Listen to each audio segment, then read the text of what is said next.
नमस्कार, मैं हूं निकिता और आप देख रहे हैं सत्यहिंदी.com। चलिए एक नजर डालते हैं अब तक की सुर्खियों पर।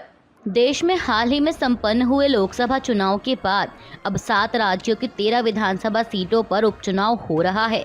इन सीटों में पश्चिम बंगाल की 4, रायगंज, राणाघाट दक्षिण, बागता और मानिकतला, हिमाचल प्रदेश की 3, तेहरा, हमीरपुर और नालागढ़, उत्तराखंड की 2, बद्रीनाथ और मंगलौर, बिहार की रुपौली, तमिलनाडु की विक्रवांडी, मध्य प्रदेश की अमरवाड़ा और पंजाब की जालंधर पश्चिम सीट शामिल हैं। इन सीटों पर आज बुधवार 10 जुलाई को सुबह 7 बजे से वोटिंग शुरू हो चुकी है, जो कि शाम 5 बजे तक चलेगी और नतीजे 13 जुलाई को आएंगे। आपको बता दें कि जहां कई सीटों पर नेताओं के इस्तीफा देकर दूसरी पार्टी में जाने, तो वहीं कुछ सीटों पर विधायकों के निधन की वजह से ये उपचुनाव हो रहे हैं।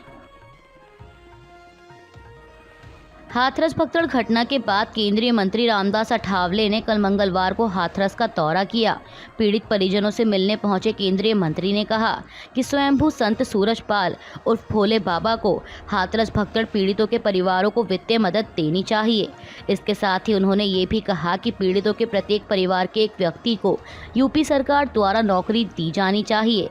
आपको बता दें कि हाथरस में 2 जुलाई को भोले बाबा के सत्संग में मची भगदड़ में कुल 121 लोगों की मौत हो गई थी। उत्तर प्रदेश की योगी सरकार ने मृतकों के परिजनों को 2 लाख रुपए और घायलों को 50,000 रुपए की आर्थिक सहायता देने की घोषणा की है। कर्नाटक के मुख्यमंत्री सिद्धरमैया ने कल मंगलवार को कहा कि जाति जनगणना की रिपोर्ट राज्य कैबिनेट के समक्ष रखी जाएगी। उन्होंने बताया कि सामाजिक, आर्थिक और शिक्षा सर्वेक्षण रिपोर्ट इस साल फरवरी में राज्य सरकार को सौंपी गई थी, लेकिन लोकसभा चुनाव के मद्देनजर इसे रोक दिया गया था। मुख्यमंत्री ने कहा कि मैंने अभी तक रिपोर्ट नहीं देखी है, इसे कैबिनेट के समक्ष रखा जाना है, जो हम करेंगे।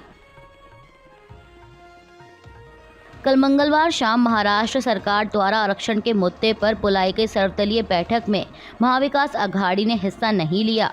आपको बता दें कि यह बैठक मराठा समुदाय द्वारा ओबीसी श्रेणी के तहत आरक्षण के लिए चल रहे आंदोलन के बीच हुई और इससे एक दिन पहले ही विधानसभा सत्र के दौरान विपक्ष के नेता कांग्रेस के विजय वडेट्टीवार ने साफ कर दिया था कि एमवीए आरक्षण के मुद्दे पर सर्वदलीय बैठक में शामिल नहीं होगा, क्योंकि सरकार ने इस मामले पर विपक्ष को विश्वास में नहीं लिया। कांग्रेस ने अपने आधिकारिक एक्स हैंडल पर भाजपा के एक वरिष्ठ नेता का वीडियो शेयर किया है और कैप्शन में लिखा है कि बीजेपी और मोदी सरकार दलित विरोधी हैं। ये बात खुद बीजेपी के वरिष्ठ नेता और 7 बार के सांसद रमेश चंदप्पा जीगाजनागी ने कही है। रमेश चंदप्पा दलित समुदाय से आते हैं और उन्होंने मोदी सरकार में मंत्री ना बनाए जाने से दुखी होकर ये बात कही है। दरअसल वीडियो में बीजेपी नेता को कहते हुए सुना जा सकता है कि मुझसे तमाम लोग कह रहे हैं कि बीजेपी दलित विरोधी है। मोदी सरकार की कैबिनेट में सारे अपर कास्ट के लोग भरे हैं। क्या दलितों ने बीजेपी को समर्थन नहीं दिया? मैं इससे बहुत दुखी हूँ। कांग्रेस ने तीसरी बार सत्ता में आई मोदी सरकार के 1 महीने का रिपोर्ट कार्ड पेश किया है। पार्टी ने एक्स पर लिखा, नरेंद्र मोदी के 1 महीने का रिपोर्ट कार्ड। जम्मू कश्मीर में 3 आतंकी हमलों में 8 सैनिक और 10 नागरिक शहीद हो गए। जलपाईगुड़ी में भीषण रेल हादसा, नीट में धांधली paper leak, UGC net paper leak, CSIR net परीक्षा स्थगित, नीट पीजी परीक्षा स्थगित, आटा दाल दूध महंगा हुआ, टोल टैक्स 15% बढ़ा, सीएनजी का दाम बढ़ा, रुपए में ऐतिहासिक गिरावट, विदेशी निवेश 43% नीचे, बेरोजगारी ने 8 महीने का रिकॉर्ड तोड़ा और मणिपुर अभी भी चल रहा है, लेकिन नरेंद्र मोदी को फर्क नहीं पड़ता। रूस और ऑस्ट्रिया के 3 दिवसीय दौरे पर गए प्रधानमंत्री नरेंद्र मोदी को क्रेमलिन में रूस के सर्वोच्च नागरिक सम्मान Order of Saint Andrew the Apostle से सम्मानित किया गया है। इस मौके पर पीएम मोदी ने कहा कि महामहिम और मेरे मित्र राष्ट्रपति पुतिन को रूस के सर्वोच्च अवार्ड से सम्मानित करने के लिए मैं आपका आभार व्यक्त करता हूं। मैं रूस का सर्वोच्च नागरिक सम्मान पाकर गौरवान्वित महसूस कर रहा हूं। मैं इसे भारतीय नागरिकों को समर्पित करता हूं। ये सम्मान केवल मेरा सम्मान नहीं है, यह 140 करोड़ भारतवासियों का सम्मान है। यह भारत और रूस की सदियों पुरानी गहरी मित्रता और आपसी विश्वास का सम्मान है।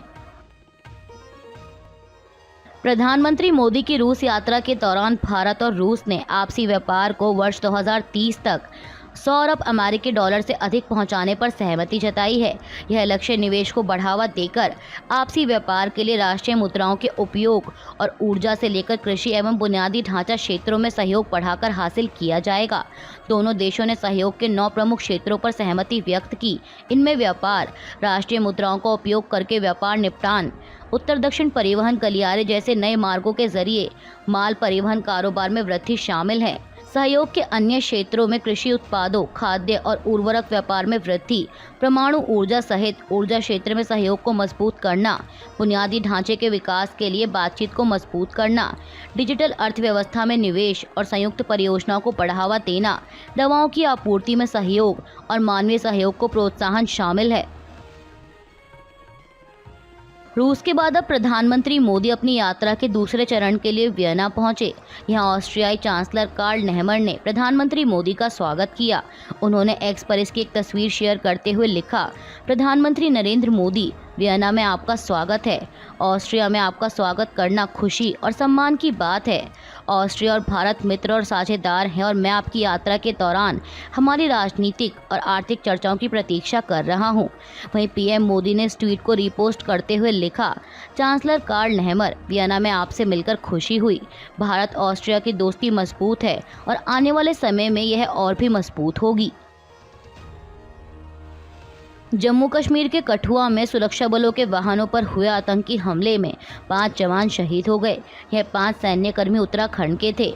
मुख्यमंत्री पुष्कर सिंह धामी ने उन्हें श्रद्धांजलि दी और कहा कि जम्मू कश्मीर के कठुआ में कायराना आतंकवादी हमले में उत्तराखंड के 5 बहादुर जवान शहीद हो गए। यह हम सभी के लिए बहुत दुख की बात है। उन्होंने कहा कि हमारे बहादुरों ने उत्तराखंड की समृद्ध सैन्य परंपरा को ध्यान में रखते हुए अपनी मातृभूमि के लिए सर्वोच्च बलिदान दिया है। उनका बलिदान व्यर्थ नहीं जाएगा। नेता विपक्ष राहुल गांधी कल मंगलवार को अपने संसदीय क्षेत्र रायबरेली पहुंचे। यहां उन्होंने एम्स के डॉक्टरों से मुलाकात की और सुविधाओं का जायजा लेने के साथ ही मरीजों का हालचाल जाना।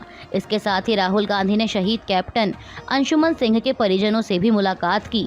इस दौरान शहीद कैप्टन की मां ने कहा कि अग्निवीर योजना बंद होनी चाहिए। मैं सरकार से हाथ जोड़कर निवेदन करूंगी कि अग्निवीर योजना बंद कर दें। 4 साल की अग्निवीर योजना ठीक नहीं है। फौजियों को पेंशन, कैंटीन और बाकी सुविधाएं मिलनी चाहिए। बीजेपी की कर्नाटक इकाई ने पार्टी के एक स्थानीय नेता को बर्खास्त कर दिया है। पार्टी ने नेलमंगला इकाई के अध्यक्ष जगदीश चौधरी को 6 साल के लिए बर्खास्त किया है। मीडिया रिपोर्ट्स के मुताबिक उन पर लोकसभा चुनाव में पार्टी के एक नेता की जीत के बाद निकाले गए जुलूस के दौरान शराब बांटने के आरोप थे। अब इसी मामले में उनके खिलाफ ये कार्रवाई की गई है। जगदीश चौधरी के खिलाफ कर्नाटक बीजेपी अध्यक्ष BY विजेंद्र के निर्देश पर यह कार्रवाई की गई। पार्टी का कहना है कि ये कदम इसलिए उठाया गया क्योंकि इस हरकत से पार्टी शर्मसार हुई है। ये पार्टी की नीतियों और सिद्धांतों के खिलाफ है। ये पूरी तरह से पार्टी अनुशासन का उल्लंघन है।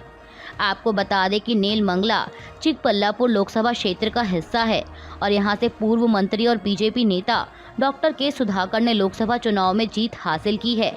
इसके बाद उनकी जीत के जश्न में निकाले गए जुलूस में शराब बांटी गई थी। इजराइल ने दक्षिणी गजा में एक स्कूल के बाहर विस्थापित लोगों के कैंप पर हमला किया है। इस हमले में कम से कम 29 लोगों के मारे जाने की खबर है। हमास द्वारा संचालित स्वास्थ्य मंत्रालय ने बताया कि खान यूनिस के पूर्व में स्थित अबासान अल कबीरा कस्बे अल आफ्दा स्कूल के गेट पर यह हवाई हमला हुआ। मीडिया रिपोर्ट्स के मुताबिक 1 सप्ताह पहले ही इजरायली सेना ने अबासान अल कबीरा और खान यूनिस के पूरब इलाकों को खाली करने का आदेश दिया था, जिसकी वजह से हजारों लोग वहां से जा रहे थे।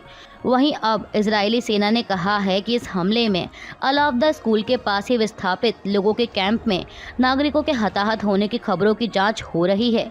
BBC की एक रिपोर्ट के मुताबिक प्रत्यक्षदर्शियों ने बताया कि इलाके में उस समय 3000 से अधिक विस्थापित मौजूद थे। उन्होंने हमले की भयावहता के बारे में भी बताया।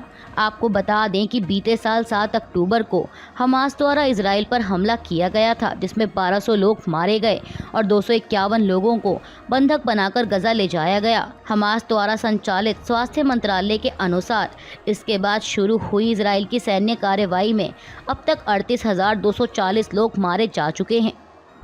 अभी के लिए बस इतना ही। बाकी की खबरों के लिए बने रहिए सत्यहिंदी.com के साथ।